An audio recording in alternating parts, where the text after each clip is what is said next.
All right, let's dive into a story that is a genuine head-scratcher. Just imagine this for a second. You have a tropical nation, a place that's literally defined by its sunshine, and it's actually thinking about a plan to, well, to punish its own citizens for using that sunlight. Yeah, it sounds completely backwards, and in this explainer, we're going to unpack exactly what is going on here. I mean, really think about it. We're talking about Sri Lanka, an island that has two incredible, totally free resources just pouring down on it: sunshine and wind. So you have to ask, why on earth would anyone even propose making rooftop solar, a clean, cheap, abundant source of energy, more expensive for the people who live there? It makes absolutely no sense. You know, our source material uses this analogy that just perfectly nails how absurd this whole thing is. The problem isn't the water, or in this case, the sun. The problem is the pipes. The system itself is broken. Trying to fix a deep financial crisis by cutting off a free, endless resource, well, that's just not a solution, is it? So that brings us to our first section. Let's get past the official story they're telling everyone and talk about the real problem here. The massive elephant in the room that, for some reason, nobody wants to point at. Okay, so the official reason we're given is pretty simple. The state-run power company, the Ceylon Electricity Board, or CEB, is bleeding cash. Their argument is that when people switch to rooftop solar, the CEB sells less electricity, and that makes their money problems even worse. And, on the surface, you can kind of see how that might sound logical. But here's the twist. The source material argues, very forcefully, that blaming the sun for the CEB's problems is completely missing the point. This financial mess isn't some new thing that just popped up because of solar panels. Nope, it's the end result of decades, literally decades, of deep systemic rot within the organization itself.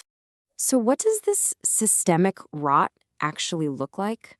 Well, the symptoms are all over the place.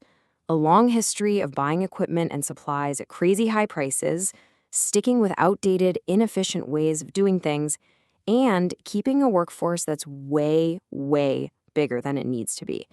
It creates this culture of job bloat, where the top priority becomes protecting jobs, even useless ones, instead of making things work better.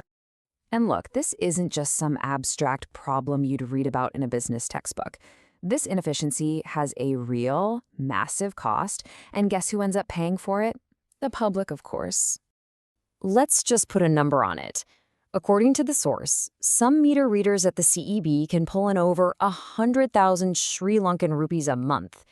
Now, to give you some context, that salary can be way higher than what many highly skilled professionals, like engineers or doctors or teachers, earn in the country.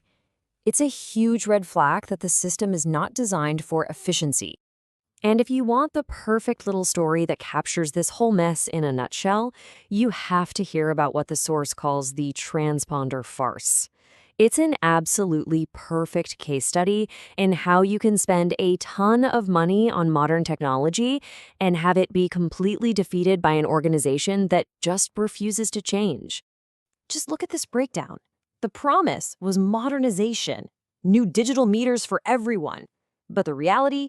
Manual meter readers are still sent out to people's homes, which leads to wildly inconsistent bills and, as you can imagine, a lot of angry customers.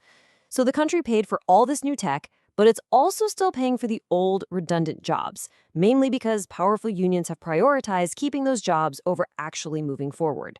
You end up with the worst of both worlds. So when you lay all this out, it really leads to a very clear, inescapable choice. And according to the source, this isn't some complicated political puzzle. It's just a matter of basic, common sense economics. And this is really the question at the heart of everything. For a country that just recently was staring into the abyss of a severe economic crisis that flirted with total bankruptcy, which path actually makes sense? Which of these energy sources is truly more expensive for the nation as a whole? This table just lays it all out, plain and simple. On one side, you've got renewable energy. The source, the sun and the wind, is free, it's abundant, and it's right here at home. The cost is a one-time investment made by citizens themselves, which actually helps the national grid.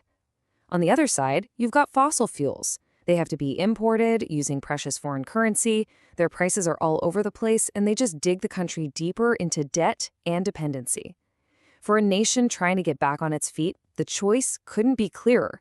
Renewables are safer, they are cheaper, and they are sustainable. And this is the key insight, really. Encouraging rooftop solar is like crowdsourcing your country's energy infrastructure. Think about it. Individual citizens take on the financial risk and the initial cost. And in return, they add clean power back into the grid, reduce the overall strain, and make the whole country more energy independent.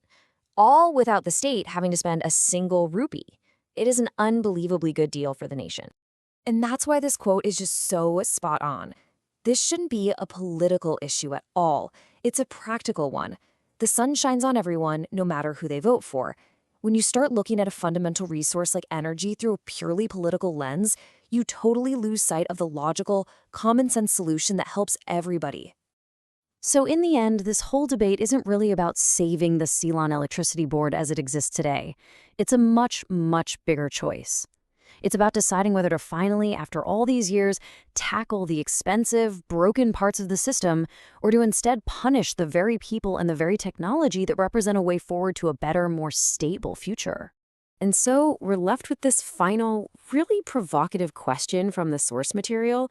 Are the people making these decisions really serving the long-term interests of the Sri Lankan people?